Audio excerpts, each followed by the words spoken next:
আল্লাহ রাব্বুল আলামিন কিয়ামতের ময়দানে তার কোন বান্দাকে যদি রহমত করতে চান, কোন বান্দার প্রতি যদি দয়া করতে চান, কাউকে যদি ক্ষমা করতে চান, তাহলে আল্লাহ রাব্বুল আলামিন তাকে একটা পর্দার আড়ালে ডেকে নেবেন। একটি পর্দার আড়ালে রেখে নিয়ে আল্লাহ পাক জিজ্ঞেস করবেন, বান্দা তুই কি এই গুনাহগুলি করেছিলি নাকি, এই সব গুনাহ করেছিস নাকি? আল্লাহ জিজ্ঞেস করবেন বান্দাকে, অবস্থাটা কেমন হবে চিন্তা করেন, বান্দা এইগুলি করেছিস নাকি? বান্দা ভয়তে থরথর করে কাঁপতে থাকবে, কলিজা ভয়তে কাঁপতে থাকবে, অস্থির হয়ে যাবে। সে স্বীকার করবে, রব্বুল আলামিন তুমি যা বলেছো আমি সব অন্যায় আমার দ্বারা হয়েছে, আমি বুঝতে পারি নাই, আমাকে মাফ করে দাও। রব্বুল আলামিন বান্দাকে বলবেন, যা বান্দা আমি তোকে মাফ করে দিলাম, আমার জান্নাতে চলে যা। সুবহানাল্লাহ সুবহানাল্লাহ। সুতরাং জাহান্নামের শাস্তি থেকে সব সময়ের জন্য আল্লাহর কাছে মাফ চাইতে হবে। ওয়াল্লাযীনা ইযা আনফাকু লাম ইউসরিফু ওয়া লাম ইয়াকতুরু ওয়া কানা বাইনা যালিকা কাওয়ামা।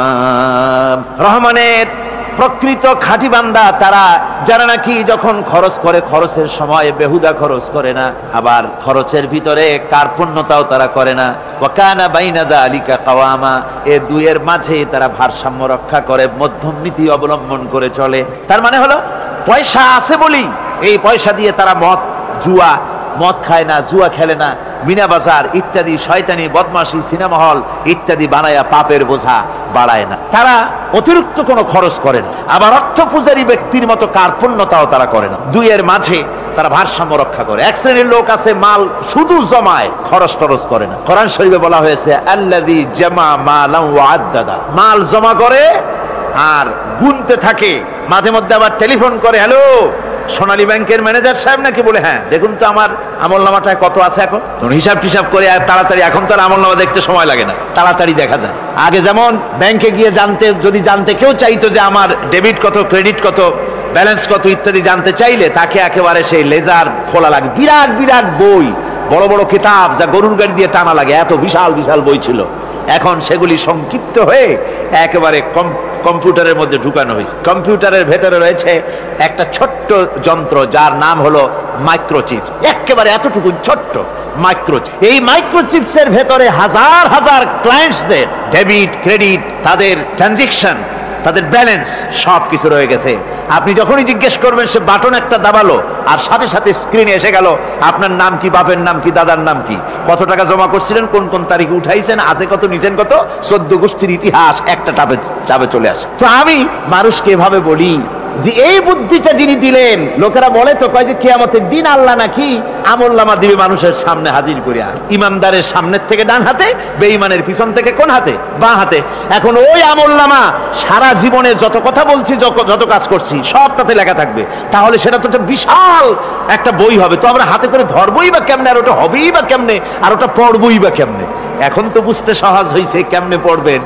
মানুষের মাথায় যদি এই বুদ্ধি আসে, একটা ছোট্ট মাইক্রোচিপসের ভেতরে যদি হাজার হাজার ক্লায়েন্টসদের কোটি কোটি শত শত সহস্র কোটি একটা মাইক্রোচিপসের ভিতরে ঢুকানো যায়, তাহলে এই বুদ্ধি যিনি দিলেন তিনি বুঝি এর চাইতেও ছোট্ট বইয়ের মধ্যে আপনার আমলনামা উঠে দিতে পারবে না নাকি? যারা বলেন পারবে কিনা? নিশ্চয়ই পারবেন, হাজার বার পারবে বন্ধুগণ। সুতরাং এরা মাল জমা করে আর গনে, জিজ্ঞেস করে ম্যানেজার সাহেব কত হয়েছে, বলে যে এত লক্ষ এত। তখন আবার চিন্তা হয় যে আরো কত টাকা জমাইতে পারলে কোটি হয়, তারপরে আরো 200 কোটি হয়, এভাবে তারা জমাইতে থাকে, খরচ করে না। তো এ ব্যাপারে সন্তানের জন্য, সন্তানদের জন্য খরচ যেটা লাগে সেটা স্ত্রী পুত্র সন্তান আত্মীয় স্বজন যে আছে যা, তাদের জন্য যে পরিমাণ খরচ করা লাগে তা যদি না করে তাহলে এটা হচ্ছে বখিলি। আর খরচ করতে গিয়ে যদি বেশি করে তাহলে সেটা হচ্ছে বেহুদা খরচ। এখন এই বেহুদা খরচ থেকে আমাদেরকে বাঁচতে বলা হয়েছে। বিষয়টা হচ্ছে নিজের আত্মীয় স্বজন সন্তান সন্ততির জন্য খরচ করতে হবে যা লাগে তাই, আর আল্লাহর রাস্তায় যখন দেওয়ার কথা আসে তখন প্রাণ খুলে দান করতে হবে। দেখেন লোকেরা যখন আল্লাহর রাস্তায় দান করতে বলা হয় পকেটের মধ্যে হাত দিয়ে তারপর আঙ্গুল অনেক সময় কষাকষি করে।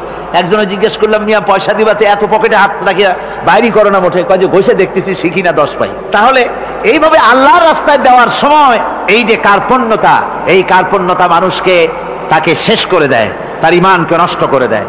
আর পয়সা আছে বলে বেশি খরচ করতে হবে, যেমন বিবাহে লোকেরা খরচ করে আমাদের দেশে, কোরবানি করতে গিয়ে খরচ করে। হ্যাঁ কোরবানি করবেন আপনি, ভালো একটা কোরবানি করবেন, আপনার পয়সা যেমন আছেন তেমন। কিন্তু 50,000 টাকা দাম দিয়ে একটা গরু কিনা, সেই গরুর গলায় মালা দিয়া এরপরে সারা শহরে প্রদর্শনী করতে হবে, এর কোনো যুক্তি নাই। আছে কোনো যুক্তি? যদি তা হয় তাহলে ওই গরু যিনি কেনেন তারও গলায় মালাই দিয়া দুজনে একসাথেই ঘুরানো দরকার, বুঝলেন? আমার বন্ধুগণ, আপনি কোরবানি করবেন, কোরবানি আপনার 10,000 টাকায় হয়ে যেতে পারে, 15,000 টাকায় হয়ে যেতে পারে। বাকি টাকাগুলি আল্লাহর রাস্তায় খয়রাত করে দেন। কত গরিব আত্মীয় আছে তাদের দিয়ে দেন। 50,000 টাকা দিয়ে বিরাট বাজারের সেরা গরু খরিদ করে কোরবানি দিচ্ছেন। অর্থটা কি? মানুষকে দেখাচ্ছেন আল্লাহর দরবারের গোশত যাবে না, চামড়া যাবে না, রক্ত যাবে না, যাবে আপনার নিয়ত। কি যাবে? নিয়ত। সুতরাং আল্লাহর রাস্তায় যখন খরচ করবেন, সেই খরচ করার ব্যাপারে তখনও নিয়তটা দেখতে হবে। হালাল পথে খরচ করতে গেলেও নিয়তটা দেখতে হবে, এবং তখনও বেহুদা খরচ করা যাবে না। বিবাহে যেভাবে খরচ আজকাল করে মানুষেরা, হুজুর সাল্লাল্লাহু আলাইহি ওয়াসাল্লাম বলেছেন যে বিবাহে যত খরচ কম সেই বিবাহ তত বরকতপূর্ণ। আর আমরা মনে করি বিবাহে যত বেশি খরচ বাড়ানো যায় ততই এটা বেশি শামদার হবে। উল্টা চিন্তা করি। আল্লাহ রাব্বুল আলামিন এরপরে বলছেন, والذين لا يدعون مع الله إلها آخر ولا يقتلون النفس التي حرم الله إلا بالحق ولا يزنون ومن يفعل ذلك يلقى أثاما। আর রহমানের খাঁটি বান্দা যারা, তাদের 5 নম্বরের বৈশিষ্ট্য হচ্ছে যে তারা আল্লাহর সাথে, আল্লাহকে বাদ দিয়ে অন্য কাউকে ইলাহা বলে, মাবুদ বলে ডাকে না। এই ব্যাপারেও ব্যাখ্যা আমরা এই মাহফিলে দিয়েছি, মনে আছেন আপনাদের? আল্লাহ ছাড়া অন্য কাউকে ইলাহা বলে ডাকা যাবে না। ওয়ালা ইয়াকতুলুনা আন-নাফসাল্লাতী হারামাল্লাহু ইল্লা বিল হক। আর আল্লাহ যে সমস্ত প্রাণকে, আর ওই লোকেরা যারা নাকি আল্লাহ ছাড়া, ইমাম রহমানের বান্দা যারা, তারা একদিকে তো আল্লাহ ছাড়া অন্য কাউকে ডাকে না, মাবুদ বলে স্বীকার করে না, অন্যদিকে আল্লাহর হারাম করা প্রাণগুলিকে তারা ধ্বংস করে না। অর্থাৎ আল্লাহ যাদেরকে হত্যা করতে নিষেধ করেছেন, প্রাণীদেরকে হত্যা করতে, মানুষ হত্যা করতে নিষেধ করেছেন, আল্লাহর নিষেধ, আল্লাহ যেগুলি জায়েজ করেছেন সেগুলি বাদ দিয়ে হত্যা করা, এগুলি তারা করে না। ওয়ালা ইয়াজনুন, আর তারা জেনা ব্যভিচারেও লিপ্ত হয় না। এটা হচ্ছে যে এই সমস্ত লোকগুলি তারা গুনাহ থেকে মুক্ত থাকতে চেষ্টা করে। তারা আল্লাহ ছাড়া আর কাউকে রব বলে ডাকে না, ইলাহ বলে ডাকে না, মাবুদ বলে ডাকে না। হযরত ইবনে মাসউদ রাদিয়াল্লাহু তাআলা আনহু বলেছেন, তিনি রাসূল পাক সাল্লাল্লাহু আলাইহি ওয়াসাল্লামের কাছে জিজ্ঞেস করেছিলেন, হে রাসূল, সবচেয়ে বড় গুনাহ কি? হুজুর বলেছেন সবচেয়ে বড় গুনাহ 3টা। সবচেয়ে বড় গুনাহটা কয়টা? রাসূল পাক সাল্লাল্লাহু আলাইহি ওয়াসাল্লাম বলেছেন সবচেয়ে বড় গুনাহ হচ্ছে 3টি। একটি হচ্ছে, তুমি যদি কাউকে আল্লাহর সমতুল্য প্রতিদ্বন্দ্বী বানিয়ে যদি তার কাছে কিছু চাও, তাহলে এটা সবচেয়ে বড় গুনাহ। সন্তান দিতে পারেন আল্লাহ, তোমাকে রোগ মুক্ত করতে পারেন আল্লাহ, আল্লাহ যা করতে পারেন এই সব বিষয়গুলি যদি মানুষের কাছে চাও, তাহলে তুমি আল্লাহর জায়গায় তাকে বসালে, এটা সবচেয়ে বড় গুনাহ। আর 2 নম্বরের গুনাহ হচ্ছে নিজের সন্তান তোমার খাবার খাবে, তোমার খাবারে সন্তান ভাগ বসাবে, এই ভয়তে সন্তানকে হত্যা করা, এটাও বিরাট পাপ। আর 3 নম্বরে হচ্ছে প্রতিবেশীর স্ত্রীর সঙ্গে জেনা করা, এটা হলো আরেকটি। মোট 3টি গুনাহ বলেছেন রাসূলুল্লাহ, সবচাইতে মারাত্মক গুনাহ। তার মধ্যে এই গুনাহগুলি তো আমাদের সমাজে চালু আছে। একদিকে সমাজের ভেতরে রয়েছে আল্লাহ ছাড়া মানুষের কাছে, মাজারের কাছে গিয়া, কবরের কাছে গিয়া, কবরওয়ালার কাছে চাওয়ার এই রেওয়াজ চালু আছে। এই রেওয়াজ কি চট্টগ্রামে কমেছে না বেড়েছে? কমেছে। জোরে কোন আলহামদুলিল্লাহ। কমে গিয়েছে, আগের তুলনায় বহুত কমেছে। যারা এই মাজারকে নিয়ে ব্যবসা করে, তারা অনেকে বলেছেন যে আমাদের ইনকাম আগে যা ছিল তার থেকে 4 আনায় নেমে গিয়েছে, 12 আনায় শেষ। জোরে কোন আলহামদুলিল্লাহ। জোরে বলেন আলহামদুলিল্লাহ। এই মাজার পূজা থেকে বাঁচতে হবে। 2 নম্বরে রয়েছে, সমাজের ভিতরে চালু আছে এই যে সন্তান হত্যা করা, এই হত্যা করার এক রেওয়াজ চালু আছে। এরপরে রয়েছে এমনি মানুষকে হত্যা করা। কলেজ ইউনিভার্সিটিতে যেভাবে মানুষ হত্যা করা হচ্ছে, এরা জানে না নিজের আদর্শকে প্রতিষ্ঠার জন্য আন্দাজ এবং অনুমানের উপরে ভিত্তি করে জেদ করে মানুষকে হত্যা করছে। কি বলেন, করে না? আল্লাহ রাব্বুল আলামিন বলেন, ওয়া ইয়াকুতুল মুমিনা মুতাআম্মিদান ফাজাযাউহু জাহান্নাম খালিদিনা ফিহা আবাদান। আল্লাহ রাব্বুল আলামিন বলেন, মুমিন বান্দা কি কেউ যদি ইচ্ছে করে কাউকে হত্যা করে, তাহলে তার জায়গা হবে জাহান্নাম, তার আর কোনো শাস্তি নাই, একমাত্র জাহান্নামই হবে তার শাস্তি, চিরকাল জাহান্নামের ভিতরে থাকতে হবে। জোরে বলেন নাউজুবিল্লাহ। আজকে কলেজের মধ্যে ইউনিভার্সিটিতে অনবরত আমরা হত্যাকাণ্ডের খবর শুনতে পাচ্ছি, সমানে হত্যা হচ্ছে। এই যে সন্ত্রাস এবং হত্যা যা হচ্ছে কলেজ ইউনিভার্সিটিতে, আপনারা আমাকে বলেন অনুরূপ হারে মাদ্রাসায় এই ধরনের সন্ত্রাস হচ্ছে? এত আস্তে জবাব দিলেন তাহলে বোধহয় হচ্ছে দেশে। মাদ্রাসায় সন্ত্রাসের কারণে কোন টাইটেল মাদ্রাসা, ফাজেল মাদ্রাসা সন্ত্রাসের কারণে বন্ধ হয়েছে এমন কোন নজির আপনারা পেয়েছেন? পান নাই। কেন পান? কলেজ বন্ধ হচ্ছে, ইউনিভার্সিটি বন্ধ হচ্ছে সন্ত্রাসের কারণে, মাদ্রাসা বন্ধ হয় না কেন? তার কারণ হচ্ছে কলেজ ইউনিভার্সিটিতে কোরআন পড়ানো হয় না, হাদিস পড়ানো হয় না, তাই তারা হত্যা করলে কি পাপ হয় তাও জানে না। হত্যা পাপ, হত্যার পাপ তো দূরের কথা, মানুষ কোরআন শুনতে আসে, কোরআন শুনতে আসাটাও তাদের বরদাস্ত হয় না। আমি জানতে পারলাম, এ মাহফিল আসার সময় জানতে পেরেছি, চট্টগ্রাম বিশ্ববিদ্যালয়ের কাছে থেকে শ্রোতৃমণ্ডলী মাহফিলের শ্রোতারা বাসে যখন আসতেছিল, সেখানকার কিছু সংখ্যক ছেলেরা ইট পাটকেল মেরেছে বাসের উপরে, বহুত লোক সেখানে আহত তারা করেছে। নাউজুবিল্লাহি মিন যালিক। কি শিক্ষা দেওয়া হচ্ছে সেখানে? কিন্তু মাদ্রাসায় তো হচ্ছে না। কেন হয় না? তার কারণ হচ্ছে মাদ্রাসাগুলিতে কোরআনে কারীম পড়ানো হয়, রাসূলুল্লাহর হাদিস পড়ানো হয়, সেখানে জানানো হয়, এই কথাগুলি পড়ানো হয়। যদি কেউ কাউকে হত্যা করে জাহান্নাম ছাড়া কোনো জায়গা থাকবে না, চিরকাল জাহান্নামে থাকতে হবে, এই ভয়তে ওরা হত্যার ভিতরে যায় না। এই জীবন জীবন নয়, পরকাল আছে, কিয়ামতের দিন আল্লাহর দরবারে দাঁড়ায়া জীবনের সবকিছুর হিসাব দিতে হবে। এই জন্য তারা এসব জানে বলে, এসব তাদের রক্তে মাংসের ভিতরে ঢুকানো আছে বলে তারা চুরি ডাকাতি জেনা ব্যভিচার হত্যার দিকে তত যায় না যত এরা যায়। ঠিক কিনা বলে? কলেজ ইউনিভার্সিটিতে আজকে কোরআন শরীফ পড়ানো হয় না। মাদ্রাসা এবং মসজিদে, মাদ্রাসাগুলিতে যে কারণে সন্ত্রাস হয় না, ওই কারণটা যদি কলেজ ইউনিভার্সিটিতে ঢুকানো যায় তাহলে সন্ত্রাস বন্ধ হতে পারে। ঠিক কিনা কর?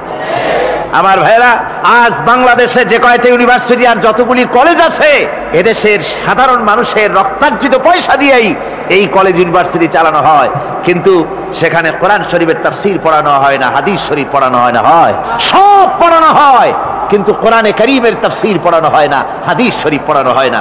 যদি ওই কলেজ ইউনিভার্সিটির ছাত্রগুলিকে কোরআন শরীফ পড়ানো হতো, কোরআনের তাফসীর পড়ানো হতো, কলেজ ইউনিভার্সিটিতে হাদিস শরীফ যদি পড়ানো হতো, ইসলামের অর্থনীতি সমাজনীতি যদি পড়ানো হতো, তাহলে কলেজ আর ইউনিভার্সিটি গোটা জাতিকে মাস্তান আর গুন্ডা উপহার দিত না, খালিদ বিন ওলীদের মতো মুজাহিদ উপহার দিত। জোরে বলেন সুবহানাল্লাহ।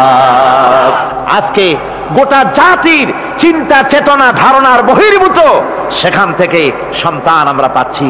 আজকে সেখানে ছেলে পাঠাচ্ছে বাপ, ছেলে পাঠাচ্ছে, ছেলে লেখাপড়া করে সেখান থেকে ভালোভাবে পাস করে আসবে, চাকরি বাকরি করবে, মা বাপের সুখের কারণ হবে।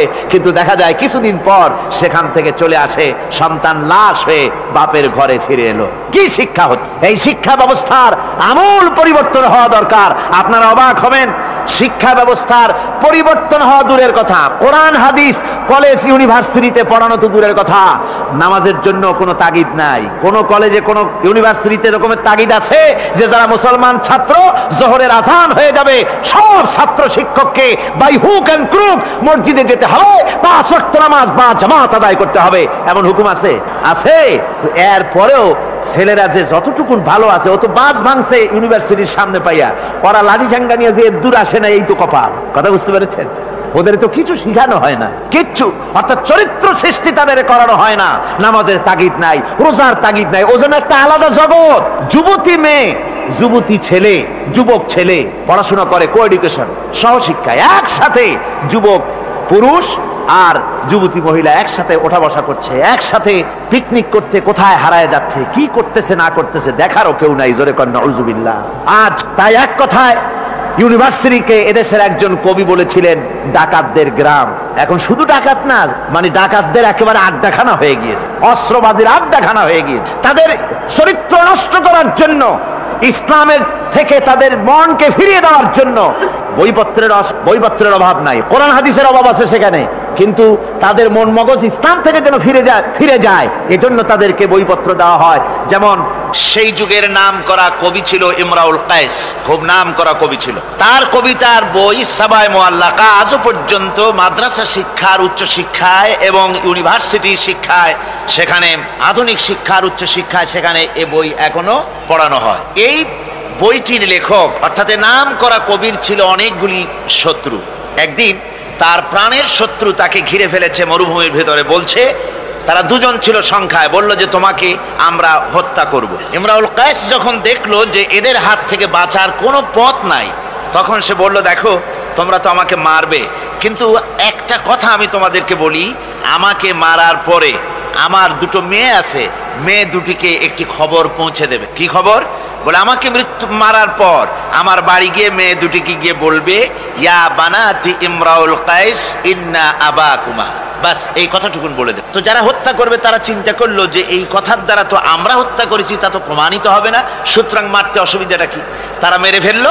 মারার পরে মরুভূমির ভিতরে তাকে গেড়ে দিয়ে এরপরে এই দুইজন লোক ওয়াদা পালন করার জন্য ইমরাউল কায়েসের বাড়ি গেছে। বাড়ি গিয়ে বলছে মেয়ে দুটোকে ডেকে যে হে মেয়েরা, তোমাদের পিতার সঙ্গে মরুভূমিতে আমাদের দেখা হলো, তারপরে তোমার পিতা আমাকে তোমাদেরকে একটা কথা বলতে বলেছেন, সেটা হলো এই ইয়া বানাতি ইমরাউল কায়েস ইন্না আবাকুমা। শোনা মাত্রই মেয়ে দুটি চিৎকার করে কেঁদে উঠেছে। তাদের চিৎকার শুনে আশেপাশের লোকেরা এসে জিজ্ঞেস করলো তোমরা কাঁদছো কেন? কয় যে এই দুটি লোক আমার পিতাকে হত্যা করেছে। কয় কি করে বুঝলে? কয় এই যে এদের কাছে আমার আব্বা একটা খবর পাঠাইছেন, খবরটা হলো ইয়া বানাতি ইমরাউল কায়েস ইন্না আবাকুমা। ওরা বলছে এতে ওরা হত্যা করেছে, তা কি করে বোঝা গেল? এর অর্থ তো হচ্ছে যে হে ইমরাউল কায়েসের মেয়েরা, নিশ্চয়ই তোমার পিতা, তো নিশ্চয়ই তোমার পিতা কি খায় না ঘুমায় না বিদেশে গেছে, কি করে বোঝা গেল যে সে নিহত হয়েছে? মেয়ে দুটি বলছে দেখো আমার পিতা যে কবিতার পংক্তি বলেছেন এর দ্বিতীয় লাইন আমরা জানি কি হবে, ইয়া বানাতি ইমরাউল কায়েস ইন্না আবাকুমা, এর দ্বিতীয় লাইন হবে কাদ কুতিলা ওয়া কাতিলুহু লাদাকুমা, এর দ্বিতীয় লাইন হবে নিশ্চয়ই তোমার পিতা নিহত আর হত্যাকারীরা দুজনই তোমাদের সম্মুখে উপস্থিত। এখন আপনারা চিন্তা করেন যে মহিলারা পর্যন্ত সেই যুগে কতখানি বুদ্ধিমতী, কতখানি তারা বুৎপত্তি সম্পন্না ছিল সেই যুগের মহিলারা পর্যন্ত, পুরুষ তো দূরের কথা। তো জ্ঞান বুদ্ধি সবই ছিল, সব থাকা সত্ত্বেও এই যে তারা চুরি করত, ডাকাতি করত, জিনা করত, ব্যভিচার করত একটি জিনিসের অভাবে। কয়টি জিনিসের অভাবে? সেই জিনিসটা হচ্ছে ওদের কাছে ওহির জ্ঞান ছিল না। ওহির জ্ঞান না থাকার কারণে ওদের এই চরম দুরবস্থা হয়েছিল। আর রাসূল পাক সাল্লাল্লাহু আলাইহি ওয়াসাল্লাম ওহির জ্ঞান দিয়ে ওই জাতিকে গোটা পৃথিবীর মধ্যে শ্রেষ্ঠ জাতিতে পরিণত করে দিয়েছিলেন। আজকে আমাদের দেশের শিক্ষা ব্যবস্থায় ওই ওহির জ্ঞান নাই, যার ফলে আমাদের দেশে ছেলেরা শিক্ষিত হয় কিন্তু সেই যুগের লোকেদের মতো হতে পারছে না, কলেজ এবং ইউনিভার্সিটি ওই ধরনের লোক তৈরি করতে পারছে না। আমার বন্ধুগণ, সে যুগের থেকে আমরা উন্নতি অনেক করেছি, উন্নতি বিশেষ বিশেষ ক্ষেত্রে এই করেছি। সে যুগের লোকেরা তারা যারা চোর ছিল, চুরি করত, তারা লেখাপড়া জানতো না। আজকে যারা চুরি করে তারা তো কমসে কম ম্যাট্রিক পাস। সে যুগে যারা ডাকাতি করত তারা লেখাপড়া জানতো না, আজকের যারা ডাকাত তারা কমসে কম বিএ পাস। আগের যুগে সেই যুগে যারা নাকি মানুষ হত্যা করত তারা লেখাপড়া জানতো না, আর আজকে যারা মানুষ হত্যা করে তারা রীতিমতো শিক্ষা গ্রহণ করে কোথায় কেমনে আঘাত দিলে তাড়াতাড়ি মরে এটা জেনে শুনে ট্রেনিং নিয়ে তারপরে মানুষকে হত্যা করে। অগ্রগতি উন্নতি এতটুকুন হয়েছে, কিন্তু মৌলিক মানবীয় গুণাবলী সৃষ্টি করার জন্য কোরআনের অবদানের কোনো বিকল্প নাই। জোরে কোন সুবহানাল্লাহ। আমি গত 4 দিন আপনাদের সামনে কোন সূরা আলোচনা করেছি? সূরা ফুরকান। আমি সূরাটিকে শেষ করতে পারবো না, মানে মাঝখান থেকে আলোচনা করতে পারবো না, যেহেতু সময় নেই, আজকেই তো শেষ হয়ে যাবে। সেই জন্য আমি বেছে নিয়েছি সূরা ফুরকানের শেষ রুকুটি আপনাদের সামনে আজকে আলোচনা করব, যেখানে আল্লাহ রাব্বুল আলামিনের খাঁটি বান্দা তৈরি করার পরিকল্পনা আল্লাহ দিয়েছেন। খাঁটি বান্দা হওয়ার জন্য আল্লাহ পাক একটা ফর্মুলা বলেছেন, সেই ফর্মুলাটা আজকে আমরা এখানে আলোচনা করব। এই ফর্মুলা দিয়েই জনাবে মুহাম্মদ রাসূলুল্লাহ সাল্লাল্লাহু আলাইহি ওয়াসাল্লাম একটি সুন্দর সমাজ সৃষ্টি করেছিলেন, একটি আর্থসামাজিক সুন্দর সমাজ বিনির্মাণে যে ধরনের লোক তৈরি করা দরকার ছিল এই কোরআনে কারীমের মাধ্যমেই রাসূল পাক সে ধরনের লোক তৈরি করেছিলেন। আসুন শয়তানের ওয়াসওয়াসা থেকে পানাহ চেয়ে নিয়ে আমরা কথা শুরু করি। আউযু বিল্লাহি মিনাশ শাইতানির রাজীম। বিসমিল্লাহির রাহমানির রাহিম। মুফিজুর রহমান সাহেব আমাকে খবর দিলেন ওনার কাছে খবর এসেছে যে মানুষ ভিড়ে এবং চাপে শ্বাসরুদ্ধ হয়ে মরে যাওয়ার উপক্রম হয়ে যাচ্ছে বিভিন্ন জায়গায়। তা আমি আপনাদেরকে অনুরোধ করব, যিনি যেখানে আছেন সামনের দিকে বাড়ার কোনো চেষ্টা করবেন না। রাস্তায় থাকেন, ড্রেনের পাশে থাকেন, গাছের উপরে থাকেন, ছাদের উপরে থাকেন, যেখানে থাকেন সেখানে বসে পড়েন। রাস্তা তো ট্রাফিক বন্ধ করে দেওয়া হয়েছে, গাড়ি ঘোড়া এসব রাস্তায়, এ মাহফিলের চারদিকের সমস্ত রাস্তার গাড়ি ঘোড়া বন্ধ করে দেওয়া হয়েছে। ফলে আপনারা রাস্তার উপরে বসে পড়েন, দাঁড়িয়ে থাকবেন না। দাঁড়াতে গেলেই মানুষের চাপে হেলাদোলা করবেন, পড়ে যাবেন, হাত পা ভেঙে যাওয়ার প্রাণান্তকার দশা হওয়ার সম্ভাবনা হবে। সুতরাং আমি সকলকে অনুরোধ করছি, মেহেরবানি করে কোরআনের সম্মানে, এ মাহফিলের সম্মানে আপনারা যার যার জায়গায় বসে পড়েন। কেউ দাঁড়িয়ে থাকবেন না, আর মোটেই চাপাচাপি করবেন না, কেউ কথা বলবেন না, আর দাঁড়াবেনও না। শয়তানের ওয়াসওয়াসা থেকে পানাহ চেয়ে পরম করুণাময় আল্লাহ রাব্বুল আলামিনের নামে শুরু করছি। তাবারাকাল্লাযী জাআলা ফিস সামাই বুরুজাও ওয়া জাআলা ফিহা সিরাজাও ওয়া কামারাম মুনীরা ওয়া হুয়াল্লাযী জাআলাল লাইলা ওয়ান নাহারা খিলফাতান লিমান আরাদা আন ইয়াযাক্কার আও আরাদা শুকুরা। সাদাকাল্লাহুল আযীম। অতীব বরকতশালী সেই মহান সত্তা, যিনি আকাশ সমূহকে বুর্জ সমূহ দিয়ে যিনি সংস্থাপন করেছেন, বুর্জ স্থাপন করেছেন এবং তাতে একটি প্রদীপ স্থাপন করেছেন, আর আলোকমণ্ডিত এক উজ্জ্বল চাঁদ স্থাপন করেছেন। ওয়াহুয়াল্লাযী জাআলাল লাইলা ওয়ান নাহারা খিলফা। আর তিনি রাত এবং দিনকে পরস্পরের স্থলাভিষিক্ত বানিয়েছেন। লিমান আরাদা আন ইয়াযাক্কারা আও আরাদা শুকুরা। তাদের জন্য যারা এর থেকে উপদেশ অর্জন করতে চায়, জ্ঞান লাভ করতে চায় এবং শুকর আদায় করতে চায়। শুকর আদায়কারীর জন্য, জ্ঞান অন্বেষণকারীদের জন্য আল্লাহ পাক এগুলি করেছেন। এখানে বুর্জ শব্দের অর্থ হচ্ছে প্রাসাদ বা সুদৃঢ় স্থাপত্য। প্রাচীন খগোল বিজ্ঞানে বুর্জ বলা হতো সেই 12টি কক্ষপথকে। কোন কোন মুফাসসির এই বুর্জকে বলেছেন গ্রহকে বুর্জ হিসাবে তারা ব্যাখ্যা করেছেন। আসলে আল্লাহ রাব্বুল আলামিন তিনি মহাশূন্যকে যে কিভাবে সজ্জিত করেছেন, কত সুন্দরভাবে করেছেন, তার ব্যাখ্যা কোরআনে কারীমের বিভিন্ন জায়গায় এসেছে। আল্লাহ পাক বলছেন, ওয়ালাকাদ জাআলনা ফিস সামাই বুরুজাও ওয়া যায়্যানাহা লিন-নাযিরিন। আমি আকাশে বহু সংখ্যক সুদৃঢ় বুর্জ স্থাপন করেছি এবং দর্শকদের জন্য তা অত্যন্ত সুসজ্জিত করে, সুদৃশ্য করে আমি সংস্থাপন করেছি, সুন্দর করে স্থাপিত করেছি। মহাশূন্য, এর মধ্যে আল্লাহ পাক সৃষ্টি করেছেন অগণিত গ্রহ উপগ্রহ। কত গ্রহ আছে, কত উপগ্রহ আছে, বিজ্ঞানীদের কাছে আজও পর্যন্ত তার কোনো হিসাব মেলেনি। মহাশূন্যে আল্লাহ পাক, মহাশূন্যের মহাবিস্ময়। বর্তমান বিজ্ঞান ক্রমান্বয়ে আশ্চর্য হয়ে যাচ্ছে তাদের নতুন নতুন আবিষ্কারের মাধ্যমে, চিন্তা ভাবনার মাধ্যমে, যে মহাশূন্য আল্লাহ পাক মহাস্রষ্টা কি করে রেখেছেন। একটি বিশাল এক বিস্ময়ের কারখানা। সেখানে রয়েছে মিল্কি ওয়ে, যাকে বলা হয় ছায়াপথ। বিজ্ঞানীরা বলেছেন প্রায় 20,000 কোটি তারকা রয়েছে এই মিল্কি ওয়ের ভেতরে, ছায়াপথের ভেতরে। আবার কেউ কেউ বলেছেন যে সেই তারকার সংখ্যা বলা সম্ভব হবে না।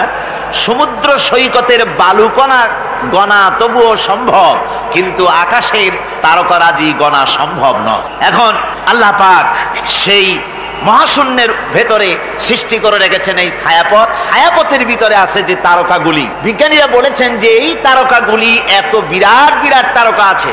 আগে তো ওনারা বলেছিলেন পৃথিবীর চাইতে সূর্যটা হচ্ছে পৃথিবীর চাইতে 13 লক্ষ গুণ বড়। এই বিরাট সূর্য ছিল তাদের কাছে বিস্ময়। এখন তারা বলছেন না, মিল্কি ওয়ের ভিতরে যে সমস্ত তারকার সন্ধান আমরা পেয়েছি, সে সমস্ত তারকা এত বড় বড় বিরাট দানবের মতো, যে ওর এক একটা তারকার ভেতরে যে সূর্য পৃথিবীর চাইতে 13 লক্ষ গুণ বড়, এরকম অন্তত 3 কোটি সূর্যকে একটা তারকার মধ্যে ঢুকিয়ে দেওয়া যায়। সুবহানাল্লাহ, কি বিশাল কাণ্ড! এখন এই তারকা, এই গ্রহ এবং উপগ্রহ রাজি মহাশূন্যে সব পরিভ্রমণ করছে, কেউ কিন্তু দাঁড়িয়ে নাই। বিজ্ঞানীরা বলছেন, কেউ বলেছেন সূর্য ঘোরে, কেউ কয় না পৃথিবী ঘোরে, কেউ কয় না ওই চন্দ্র ঘোরে, কেউ কয় যে না আমরা মিলে সবাই ঘুরি। এখন আসলে বিষয়টা কি, কে ঘোরে আর কে ঘোরে না? আসল কথাটা নিতে হবে কোরআনের কাছ থেকে। কার কাছ থেকে? ওই চন্দ্র সূর্যের স্রষ্টা যিনি, মহাবিশ্বের স্রষ্টা যিনি, তিনি বলতে পারবেন যে আসলে ঘোরে কে। আল্লাহ রাব্বুল আলামিন বলেন ওয়া কুল্লুন ফি ফালাকিন ইয়াসবাহুন, মহাশূন্যের পরে যা কিছু আছে সব সন্তরণশীল, সব গতিশীল, কেউ দাঁড়িয়ে নাই, সব সাঁতার কাটতেছে, সব ছোটাছুটি করছে, ছোটাছুটি করছে, তা আবার এত দ্রুত গতি এক একটা, যে গতির কথা আমরা চিন্তা করতে পারবো না। ভীষণ তীর্যক গতিতে সব ছুটছে তো ছুটছে, কিন্তু ওখানে আবার কোনো ট্রাফিক পুলিশ নাই। আছে নাকি ট্রাফিক পুলিশ? আমাদের দেশে রাস্তাঘাটে কত ট্রাফিক পুলিশ আর কত ট্রাফিক সিগন্যাল লাইট, একদিকে ট্রাফিক পুলিশের হাতছানি আর একদিকে ট্রাফিক লাইটের চোখ রাঙানি, এরপরেও অ্যাক্সিডেন্টের অভাব নাই, ঠিক কিনা কর? বেচারা বেবি ট্যাক্সি গরিব মানুষ রাস্তার এক পাশ দিয়ে যায়, আর ওই দত্তের মতো ট্রাক এসে এক ধাক্কা মারে, গরিব বেচারা বেবি ট্যাক্সি তিন ঠ্যাং উপরের দিকে দিয়ে রাস্তার পাশে বসে আল্লাহ আল্লাহ করে। আমাদের ট্রেন লাইনে অ্যাক্সিডেন্ট, ওই গাড়ির লাইনে অ্যাক্সিডেন্ট, এত কিছু থাকা সত্ত্বেও কিন্তু ওই মহাশূন্যে কোনো সিগন্যাল লাইট নাই, কোনো ট্রাফিক পুলিশ নাই। এই বিশাল চাঁদ, এই বিশাল সূর্য, এবং সূর্যকে গিলে খেতে পারে, কোটি কোটি সূর্য গিলে খেতে পারে এমন তারকা, অথচ অ্যাক্সিডেন্ট নেই। আছে অ্যাক্সিডেন্ট? আল্লাহ রাব্বুল আলামিন এখানে মহাশক্তিশালী অদৃশ্য সীমারেখা সৃষ্টি করেছেন। কোরআনে কারীমে রাব্বুল আলামিন বলেন লাশ-শামসু ইয়ামবাগি লাহা আন তুদরিকাল কামারা ওয়ালাল লাইলু সাবিকুন নাহার ওয়া কুল্লুন ফি ফালাকিন ইয়াসবাহুন। প্রবল জ্ঞানী হইবে যাহারা, আপন মনেতে বুঝিবে তাহারা, রাত্রি পারে না আগে যাইবার, দিনের স্থান করি অধিকার।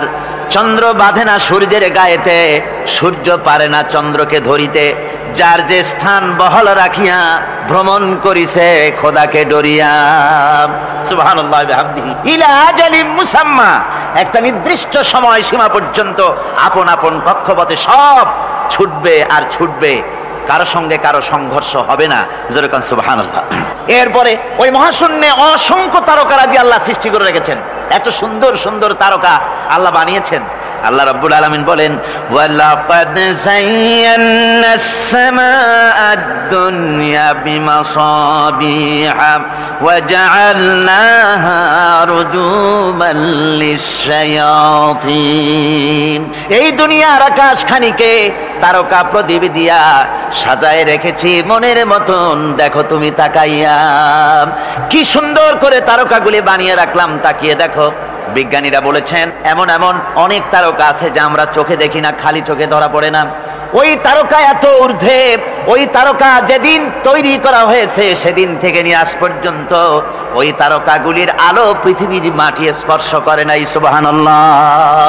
অথচ আলোর গতি হচ্ছে প্রতি সেকেন্ডে 1,86,000 মাইল। এই এর সেকেন্ড এক, আপনার একে বলা হয় লাইট ইয়ার, আলোক বর্ষ। এই হিসাবের সেকেন্ড, এই হিসাবের মিনিট, এই হিসাবের সপ্তাহ, মাস এবং বর্ষ, এরকম অসংখ্য লাইট ইয়ার আলোক বর্ষ চলে গিয়েছে, আজও পর্যন্ত সেই তারকার আলো পৃথিবীর মাটি স্পর্শ করে নাই। তাহলে সেই তারকা কোথায়? সুবহানাল্লাহ পড়ে। যারা একটু আল্লাহরে গাল দিতে পারে, একটু আল্লাহ এবং ইসলামকে অস্বীকার করতে পারে, তারা আবার হিরো হয়ে যায়। দেখছেন না অবস্থা? হিরো হয়ে যায়। ওরা বলে আল্লাহ নাই, আকাশ দেখে বলে যে মহাকাশ, আসলে তো মহাকাশ না, ওটা অনেক দূরে, তাই নীলা নীলা দেখা যায়, অন্ধকার অন্ধকার ওরকম নীল রঙের দেখা যায়, আসলে আকাশ বলতেও কিছু নাই। এরপরে ইউরি গ্যাগারিন, যিনি প্রথম মহাশূন্য পরিভ্রমণ করেছিলেন, তিনি মহাশূন্য পরিভ্রমণ করে ফিরে এসে বলেছিলেন মহাশূন্য পরিভ্রমণ করে ফিরে এলাম। মুসলমানেরা যাকে আল্লাহ বলে, খ্রিস্টানের যাকে গড বলে, আল্লাহ আর খ্রিস্টান সেই গডের অস্তিত্ব লক্ষ লক্ষ মাইলের কোথাও দেখি নাই, পাই নাই। আমি বলি বেকুব, আল্লাহরে তুমি দেখবা, তুমি তো তোমার নিজের শরীরও দেখো না। তোমার মাথাটার পেছনটা দেখতে কেমন, তোমার পিঠটা দেখতে কেমন, তোমার বডির একদম পেছনের অংশটা দেখতে কেমন, তা কি জিন্দিগিতে আয়না ছাড়া দেখতে পেরেছো কোনোদিন? নিজের শরীরই দেখতে পাও না, আর শরীরের স্রষ্টা মহান আল্লাহকে দেখতে চাও, দারুণ দুঃসাহস পোষণ করতেছে। আল্লাহ পাকের ওই মহান সৃষ্টি, এই বিশাল সৃষ্টির তুলনায় আমাদের অবস্থান কোথায়? আমাদের অবস্থান হচ্ছে মহাসমুদ্রের ভিতরে কাগজ দিয়া নৌকা বানায়া যদি ছেড়ে দেওয়া যায়, তো মহাসমুদ্রে কাগজের নৌকাটার যে অবস্থা, এই আল্লাহর মহাবিশ্বে মহাশূন্যের ভেতরে স্পেস, মহাশূন্য আল্লাহর মহাসৃষ্টি, এর ভেতরে আমাদের অবস্থানও আটলান্টিক মহাসাগরে কাগজের নৌকাটা যেমন, আমাদের পৃথিবীর অবস্থাটা তেমন। সুবহানাল্লাহ, আল্লাহ কত বিরাট, সুবহানাল্লাহ। আমার বন্ধুগণ, আল্লাহ পাক বলছেন যে এইভাবে করে আমি চন্দ্র সৃষ্টি করেছি এবং সূর্য সৃষ্টি করেছি। ওয়াজআলা ফিহা সিরাজা ওয়া কামারাম মুনীরা, সেখানে একটা প্রদীপ আমি জ্বালিয়েছি, সেই প্রদীপটা হচ্ছে সূর্য। এই সূর্যটা হচ্ছে বিশাল, যা পৃথিবী থেকে 9,30,00,000 মাইল দূরে যে সূর্য অবস্থান করছে, এত দূরে থাকা সত্ত্বেও এই সূর্যের দিকে মানুষ খালি চোখে তাকাতে পারে না, এত উত্তপ্ত। সূরা নাবার মধ্যে আল্লাহ বলেছেন এটাকে ওয়াজআলনা সিরাজাও ওয়াহাজা, উত্তপ্ত, অতি উজ্জ্বল, অতি উত্তপ্ত প্রদীপ এই সূর্যটাকে আল্লাহ বলেছেন। তার তাপ এত বেশি যে পৃথিবীর কোন কোন জায়গায় সূর্যের তাপ 140 ডিগ্রি ফারেনহাইট পর্যন্ত উঠে যায়, এত তাপ হয়। তো এই সূর্যের দিকে মানুষ যদি খালি চোখে তাকায়, তাহলে তার চোখের দৃষ্টিশক্তি বিনষ্ট হয়ে যাওয়ার সম্ভাবনা থাকে।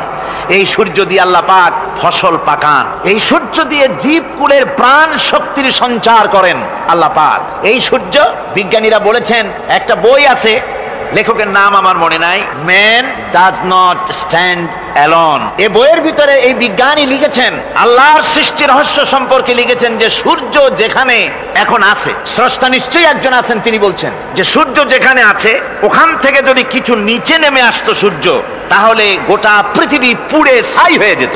আর যেখানে আছে ওখান থেকে যদি কিছু উপরে উঠে যেত, গোটা পৃথিবী হিম শীতলতায় গোটা পৃথিবী ফ্রিজ হয়ে যেত। অথচ একটা মাপা একটা জায়গায় আল্লাহ পাক এই সূর্যকে রেখেছেন, সুবহানাল্লাহ পড়েন। আবার চন্দ্রকেও এমন একটা মেজারমেন্ট করা জায়গায় আল্লাহ রেখেছেন, এই চন্দ্র যদি উপরে উঠে যেত, যেখানে আছে সেখান থেকে গোটা পৃথিবীটা মরুভূমি হয়ে যেত। আর যেখানে আছে সেখান থেকে যদি নিচে নেমে আসতো কিছুটা, তাহলে গোটা পৃথিবী বন্যায় প্লাবনে গোটা পৃথিবী ভেসে চলে যেত। সুবহানাল্লাহি ওয়া বিহামদিহি।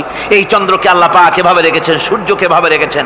আবার এই সূর্যের রয়েছে অতি বেগুনি রশ্মি, সেই অতি বেগুনি রশ্মি যেন এমন একটা পাওয়ার আছে সূর্যের, যে সূর্যের তাপ যদি পৃথিবীর মানুষ গায়ে লাগে, ওই রশ্মিটা যদি লাগে, সৃষ্টি জগতের ক্যান্সার হবে, সৃষ্টি জগৎ মরে যাবে, বাঁচতে পারবে না, অসুখ করবে। সেজন্য ওজোন স্তর একটা আল্লাহ বানিয়ে রেখেছেন, ওজোন একটা স্তর, যেটাকে বিজ্ঞানীরা এখন বলছেন গ্রিন হাউস এফেক্ট। এই ওজোন স্তরে ফাটল ধরেছে, বিজ্ঞানীরা লক্ষ্য করেছেন ওজোন স্তরে ফাটল ধরে সূর্যের সেই ক্ষতিকারক পাওয়ারটা পৃথিবীর মাটির কাছে চলে আসতেছে। এখন এটাকে ঠেকাবার ব্যবস্থা করা হচ্ছে। আমার বন্ধুগণ, এটা কেন হচ্ছে?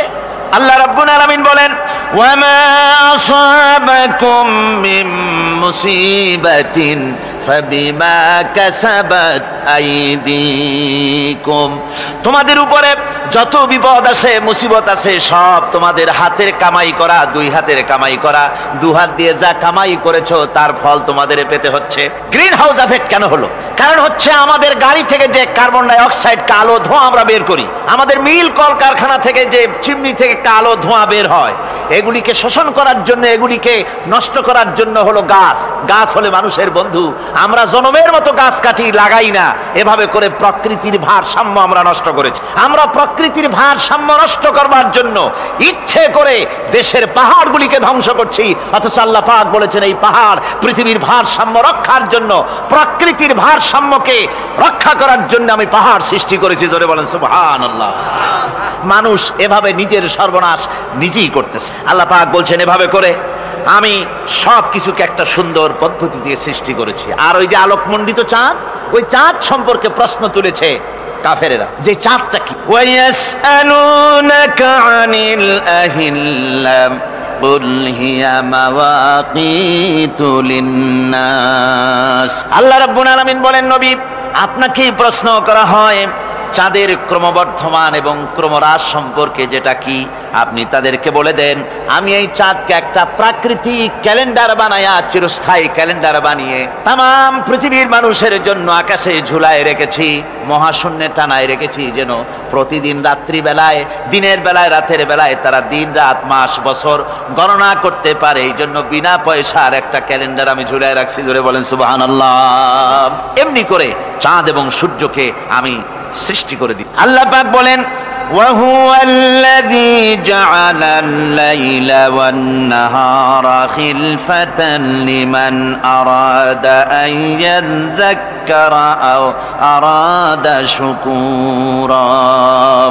আর আমি দিন এবং রাতকে একে পরস্পরের স্থলাভিষিক্ত বানিয়েছি যারা শুকর আদায় করবে আর যারা এর দ্বারা জ্ঞান অর্জন করবে তাদের জন্য। অর্থাৎ তারা এগুলি দেখে মনে করবে যে এগুলি খালি খালি না, এই যে রাত আসতেছে দিন আসতেছে, দিন এবং রাত্রের এই যে পরিবর্তনটা এর মধ্যে রয়েছে নিদর্শন। সূরা আলে ইমরানের মধ্যে আল্লাহ পাক বলেন ইন্না ফি খালকিস সামাওয়াতি ওয়াল আরদি ওয়াখতিলাফিল লাইলি ওয়ান নাহার লাআয়াতিন লিউলিল আলবাব। যারা নিশ্চয়ই আমার এই সৃষ্টি রহস্য সম্পর্কে দিন এবং রাতের পরিবর্তনের ব্যাপারে যারা চিন্তা করে গবেষণা করে তাদের জন্য আমি অনেক কিছু চিন্তার বিষয়ের মধ্যে রেখে দিয়েছি। তারা এসব আমার সৃষ্টি নৈপুণ্যতা দেখে তারপরে তারা হতবাক বিস্ময় বিমুখ হয়ে তারা বলে, এগুলি দেখে আর বলে আল্লাযীনা ইয়াযকুরুনাল্লাহা কিয়ামান ওয়া কুউদান ওয়া আলা জুনুবিহিম ওয়া ইয়াতাফাক্কারুনা ফি খালকিস সামাওয়াতি ওয়াল আরদ। তারা বসা অবস্থায় দাঁড়ানো অবস্থায় আমার প্রশংসা করে আর বলে রব্বানা মা খালাকতা হাযা বাতিলান সুবহানাকা ফাকিনা আযাবান নার। আয় আল্লাহ পাক, তুমি কোনো কিছু খেল তামাশার বিষয়বস্তু করে তৈরি করো নাই, অতএব জাহান্নামের শাস্তি থেকে তুমি আমাকে রক্ষা করো। আল্লাহর নবী বলেছেন আল্লাহর সৃষ্টি নৈপুণ্যতা সম্পর্কে যদি কোনো বান্দা 1 ঘন্টা চিন্তা করে, 1 ঘন্টা যদি গবেষণা করে চিন্তা করে, রব্বুল আলামিন তার আমলনামায় 60 বছরের নফল ইবাদতের সওয়াব লিখে দেন। জোরে বলেন সুবহানাল্লাহ। আল্লাহ পাক এই সমস্ত কথা বলে এখন ওই ফর্মুলা বলতেছেন যে আসলে আমার বান্দা হওয়ার জন্য, খাঁটি বান্দা হওয়ার জন্য তার কয়েকটি বৈশিষ্ট্য থাকতে হবে। আল্লাহ পাক এখানে 8টি বৈশিষ্ট্য বর্ণনা করেছেন। আল্লাহর খাঁটি বান্দা হওয়ার জন্য বৈশিষ্ট্য কয়টা লাগবে? 8টি। বেহেশত কয়টা? বেহেশত কয়টি? আল্লাহ পাক বৈশিষ্ট্য বানিয়েছেন 8টি। এখানে 8টি বৈশিষ্ট্যের কথা বলা হয়েছে। মহান আল্লাহ রাব্বুল আলামিন বলেন ওয়া ইবাদুর রাহমানিল্লাযীনা ইয়ামশুনা আলাল আরদি হাওনান ওয়া ইযা খাতাবাহুমুল জাহিলুন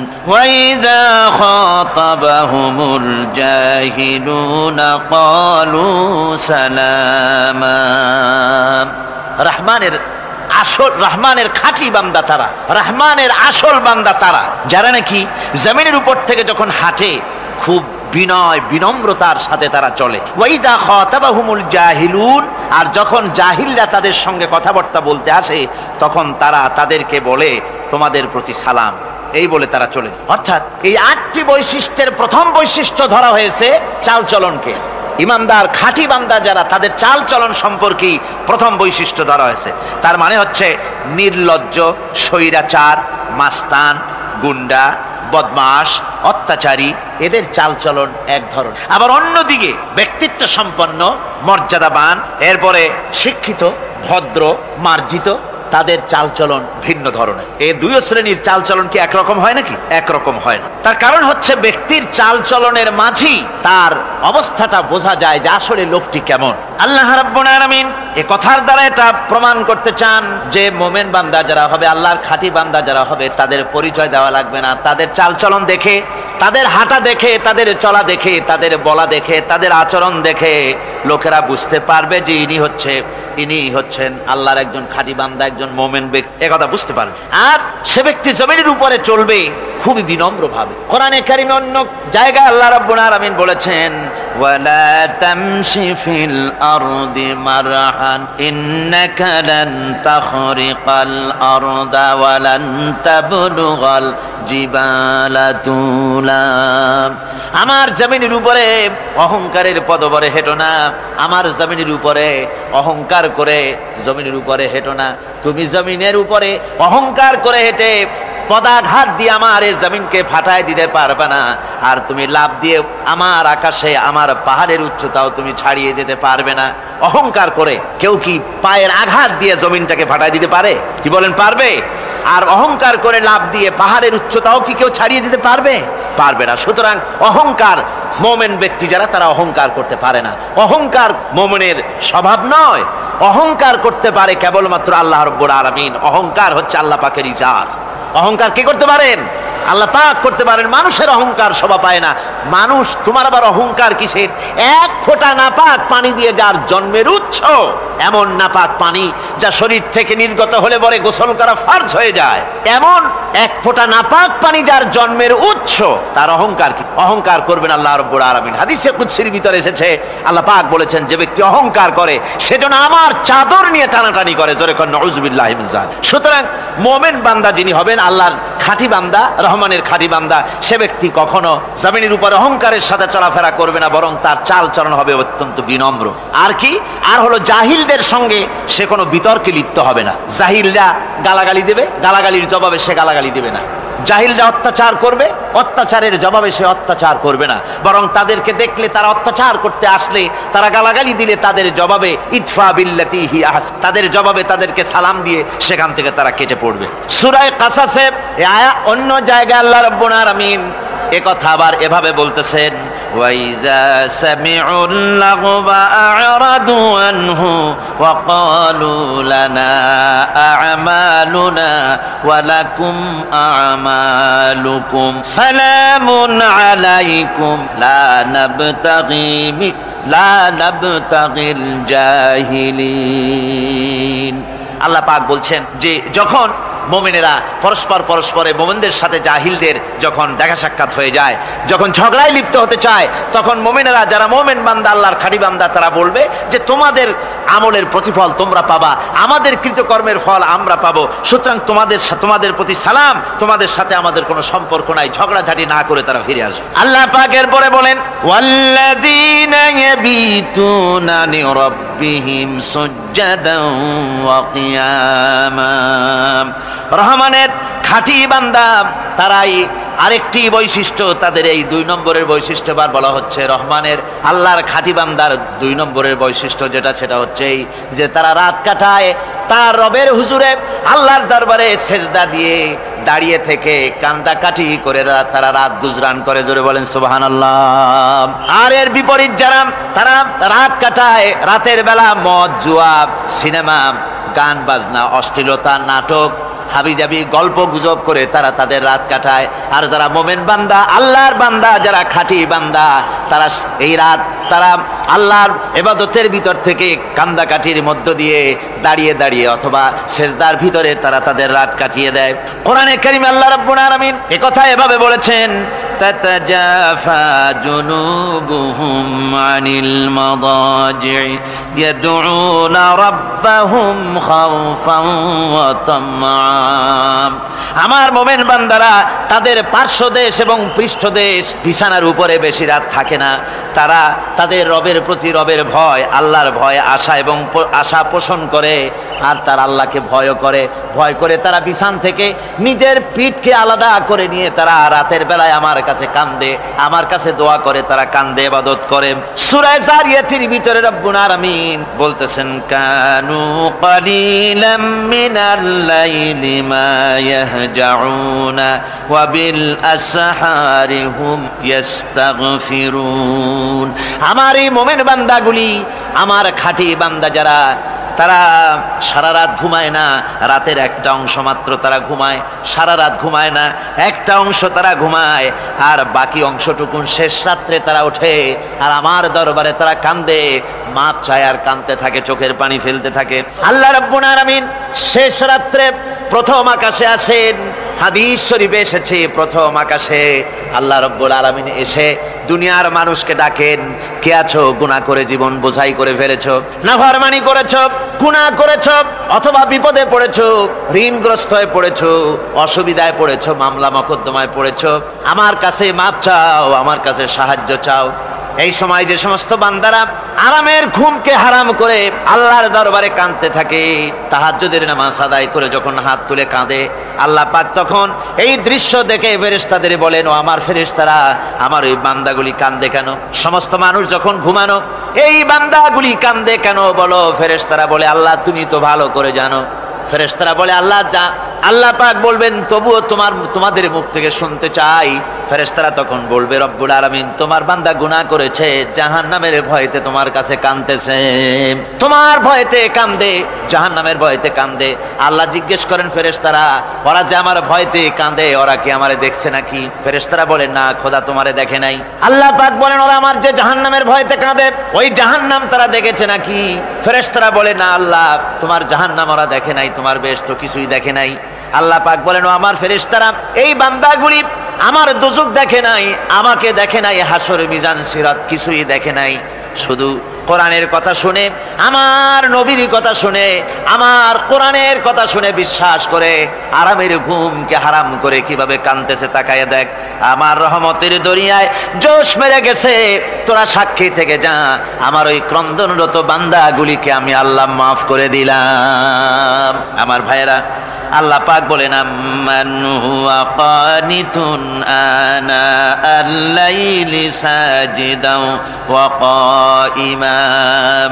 আল্লাহ রাব্বুল আলামিন বলেন, সিজদার ভিতরে আর দাঁড়ানোর ভিতরে আমার এই বান্দাগুলি আখিরাতে আমার সঙ্গে দেখা করা লাগবে এই ভয়তে, জাহান্নামের ভয়তে তারা কাঁদে, এভাবে কাঁদতে থাকে।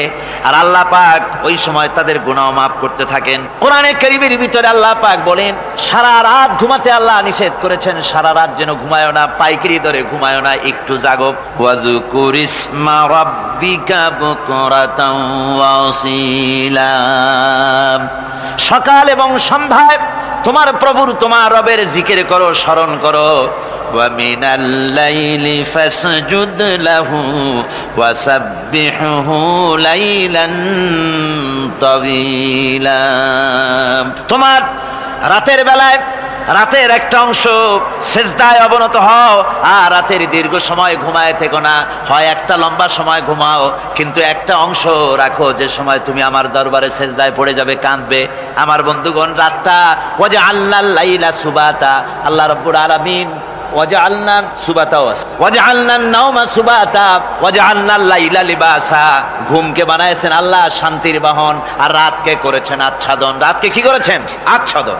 রাতকে একটা পর্দা লাগিয়ে দিয়েছেন, রাতের পর্দা। যেহেতু প্রেম ভালোবাসা ঢোল পিটায় করা যায় না, ঢোল পিটায় প্রেম করা যায় যায় না, মানুষকে দেখায় দেখায় প্রেম ভালোবাসা করা যায় না। এটা হলো দুনিয়ার রীতিনীতি, দুনিয়ায় যেটা মানুষেরা করে। আসল সবচাইতে বড় ভালোবাসার পাত্র হলেন আল্লাহ, মাশুক হলেন আল্লাহ, আশেক হলো মানুষ। আশেক এবং মাশুকের ভিতরে প্রেম বিনিময় হবে, ভালোবাসার আদান প্রদান হবে, কথোপকথন হবে। এজন্য দিনের কোলাহলপূর্ণ অবস্থায় তা হয় না বলে রব্বুল আলামিন বলেন, আমি তোমাদের জন্য রাতকে একটা আচ্ছাদন, একটা পর্দা বানায় দিয়েছি। এই রাতের পর্দার ভিতরে থেকে আমারে ডাকো, আমাকে, আমার কাছেই তুমি আমাকে ডাকো, একটা লম্বা সময় নিয়ে আমাকে বলতে থাকো, আমাকে ডাকতে থাকো। আল্লাহ পাক তার নবীকেও বলেছেন, ইয়া আইয়ুহাল মুযাম্মিলু কুমিল লাইলা ইল্লা কালিলা।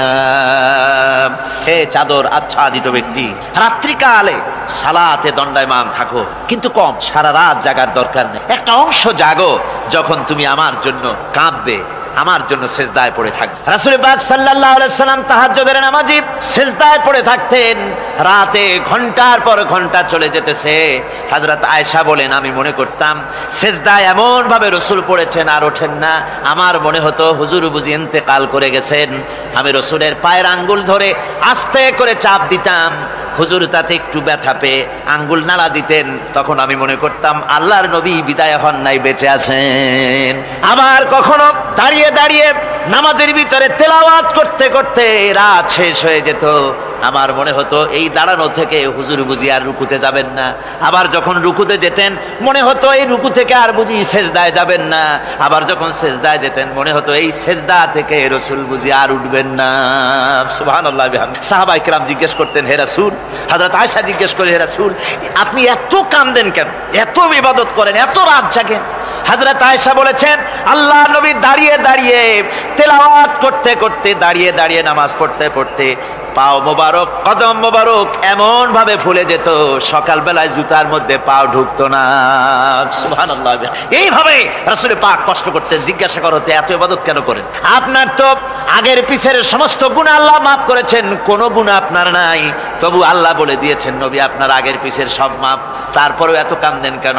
আল্লাহর নবী বলেছেন, ও সাহাবীরাও, আমার স্ত্রীরা, শোনো, আমি কি আমার বান্দার, আমি আমার আল্লাহর শুকরগুজারকারী বান্দায় কি আমি পরিণত হব না?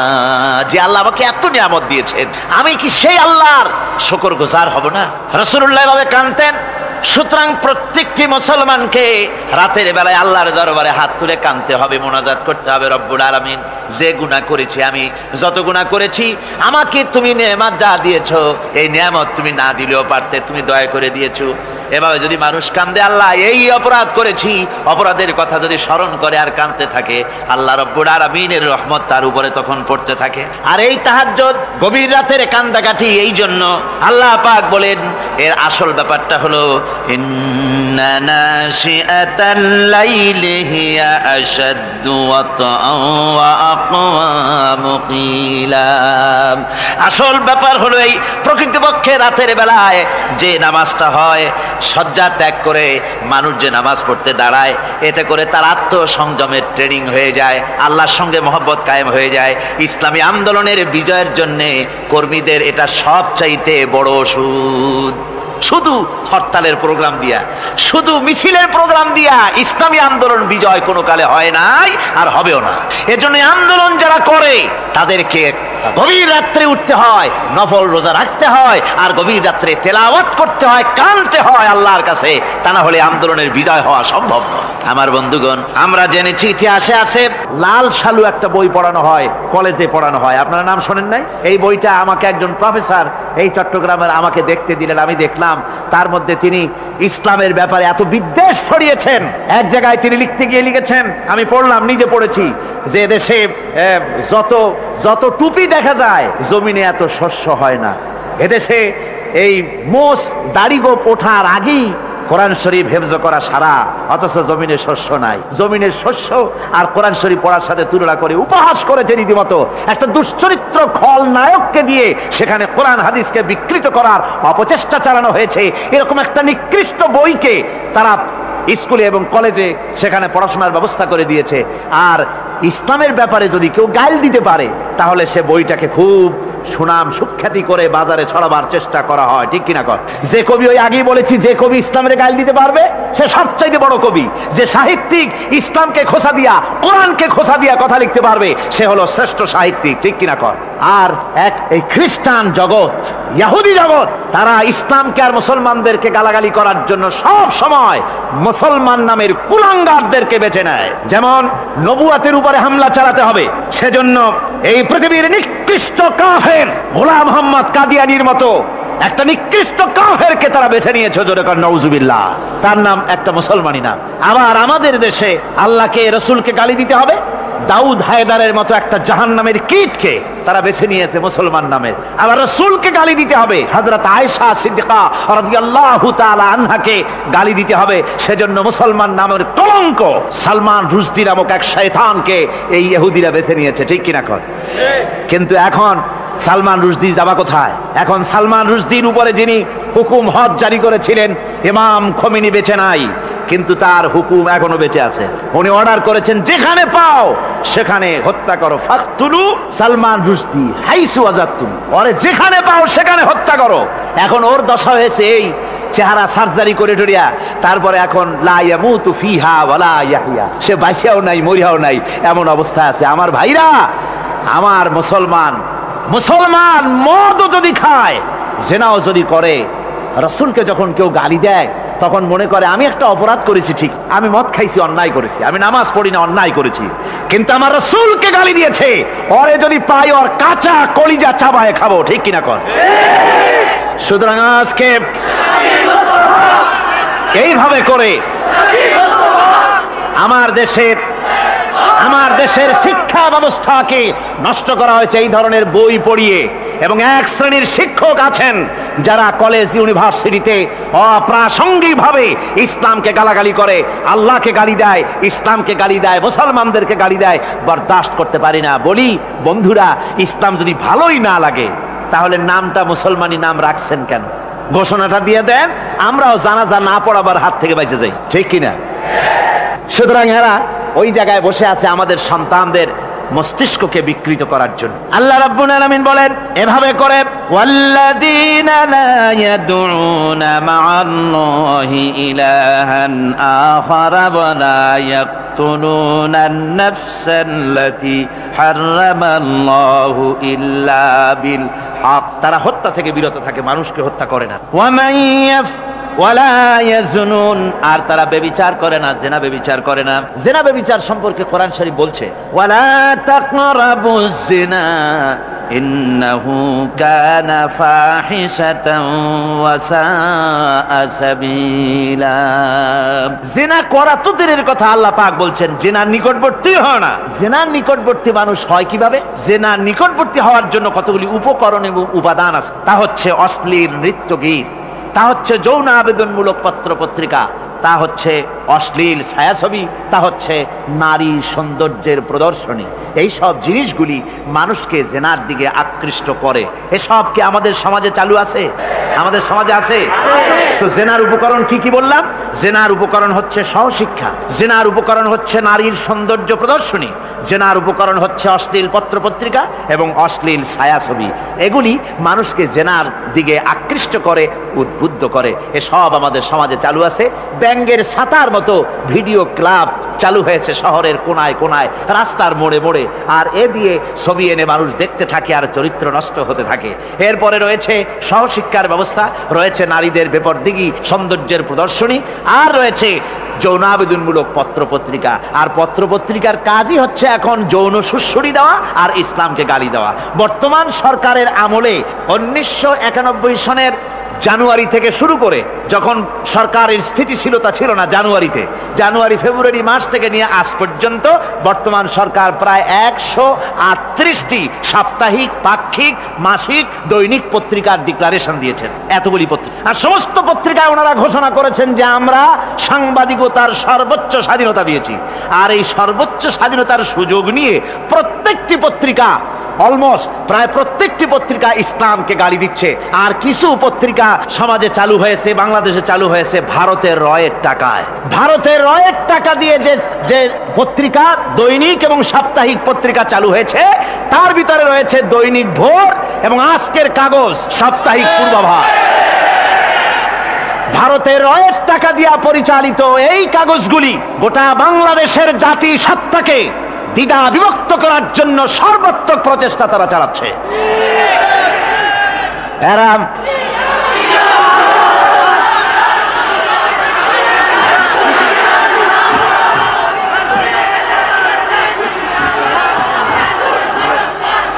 আমার বন্ধুগণ, এ ধরনের একটা না, প্রয়োজন হলে সব নাম আমরা তুলে ধরবো।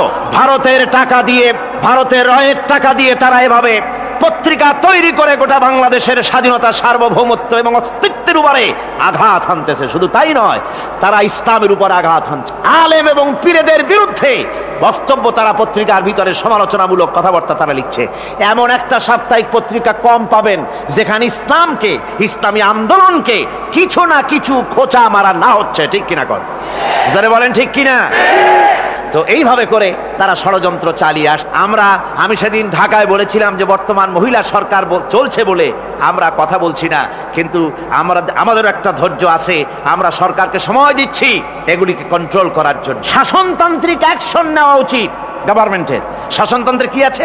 শাসনতন্ত্রে, সংবিধানে, কনস্টিটিউশনে লেখা আছে যে নাগরিকদের কোন ধর্মীয় অনুভূতিতে আঘাত লাগতে পারে এমন কোন কথা, এমন কোন বক্তব্য কেউ লিখতেও পারবে না, বলতেও পারবে না, সেটা দণ্ডমূলক শাস্তি। এটা শাস্তি হবে তার এ ধরনের কথা লেখা আছে। এটা লেখা থাকা সত্ত্বেও যারা ইসলামের বিরুদ্ধে কথা বলে, পত্রিকার মাধ্যমে যারা এগুলি লেখে, এগুলির বিরুদ্ধে গভর্নমেন্টের হাত দিতে, অ্যাকশন নিতে অসুবিধা কোথায়? আমরা সময় দিচ্ছি সরকারকে, তারা এই জিনিসগুলি দেখুক এবং অ্যাকশন নিক। যদি তা না হয় তাহলে জনগণেরও তো ইসলামের, এদেশের মুসলমান বৃহত্তর জনসংখ্যা, জনগোষ্ঠী হচ্ছে মুসলমান, ইসলামের বিরুদ্ধে, তার আল্লাহর বিরুদ্ধে, রসুলের বিরুদ্ধে, মুসলমানদের সবচাইতে প্রিয় জিনিসগুলির বিরুদ্ধে কেউ যদি কথা বলে, মুসলমানেরা তা বেশি দিন বরদাস্ত করবে না।